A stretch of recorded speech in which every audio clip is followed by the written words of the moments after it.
This is a video of my progression in Crucible League. The reason for this video is because I got a belt. I got it at the end of day 4, but this video is recorded in day 5. It's recorded in day 5 because I was just simply too tired after getting the belt. I was too tired to do anything, let alone make a video. I couldn't even be bothered crafting the flask, as you can see right here. So for those of you that had doubts about League starting with my strategy of logbook farming, well, here's the proof. Like I didn't do anything else except for the 3 things that I mentioned in my League starter. 1. Have trade filters. For example, these gloves 2 or 3 kills, something like that. At League start, very good gloves, except it didn't have the inflict explosion on hit. These boots right here, 10 kills. At League start, phenomenal boots. This ring right here, I paid 20 kills. Yeah, you can argue that it was 20 kills, but still, this is very good ring for a League start to have non-channeling available and also have life and a lot of resistances. Extremely good ring. This base right here, 3 divines. Now, maybe in 2 or 3 days from now, people are willing to even pay 15 divines for a base like this. Not right now. Not in day 1 when I bought it. In day 1 I bought it for 3 divines. This shield right here, 30 kills. This base right here, 3 divines. Now, maybe you can still get items for cheap, but this is the power of having trade filters. Just make sure you have trade filters, even if it's no longer League start. Trade filters help you tremendously. So that was my tip in my League starter video, and another tip would be to craft early on. The reason why I have these items is because I focused on crafting them in day 2. Day 2 everything is cheap and everything is available. Its ashing is available, harvest seeds are available, sacred life force is also available, and they are all cheap. 20 chaos for an aisling, 100 seeds per 1 chaos, 100 yellow seeds per 1 chaos. The only thing that can be an issue, but this league was not, was essences. Because we have essence on the map device, this league essences were cheap, but in other leagues essences can be quite hard, and crafting with essences early on can be quite expensive. At least for my build it's not, but in general it can be. So that was my second tip that I gave you and also that I used.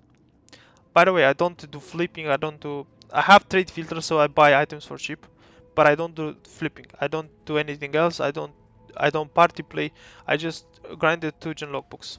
So at the end of day 4 I got the Mageblood.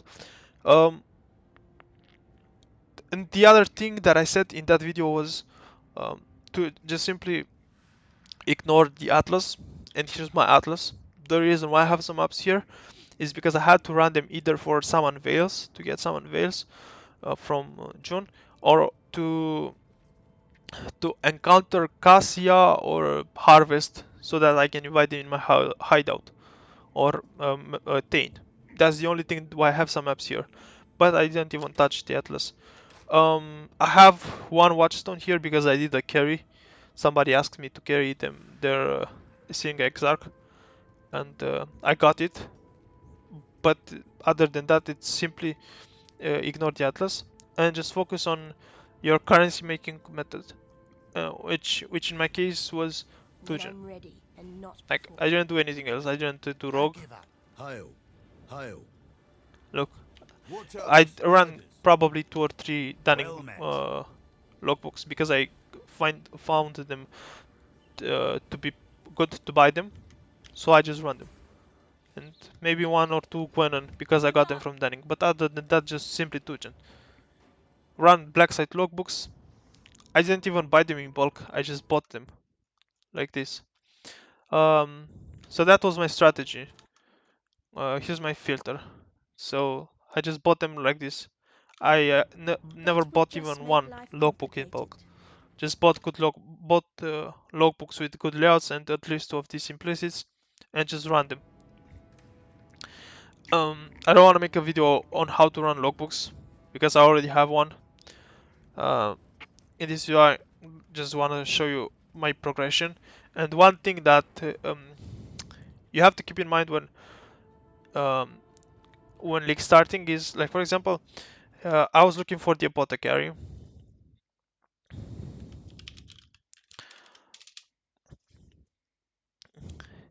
and I was seeing um, in day 3 it was this. I was seeing them at 25 to 26 divines. So usually if you have a lot of currency, like for example, let's just say you have ancient orbs, you'd say, I don't want to sell ancient orb right now because um, they are going to get more expensive, and I want to sell them later on when they're actually worth selling for much more. However, I sold my ancient orbs and all the other currency that I know are going to get up in value. Like for example, prismatic catalyst was one example, was another example. And the reason why I sold them is because I needed quick currency. I did not have enough money to buy an apothecary unless I sold those. And because I sold the ancient orbs and prismatic catalyst and whatnot, I was able to buy apothecaries for 26 divines, 27, instead of paying like what is right now 36 divines. So I just got two apothecaries at 26 and 27 divines. Another one was at 32, and the other ones were like 36, 37, something like that. Um, but basically, make sure you sell items that sell for cheap in order for you to buy items that could potentially get more expensive um, if you wait for them. So this would be my fourth tip that I didn't include in that video. But other than that, just what I explained in that video. Have trade filters set up, craft early on, and then farm. Farm logbooks, don't even bother completing the atlas. Anyway, this was my update. Now, probably I will make another video in a couple of days with my endgame build. But so far, this is all I have.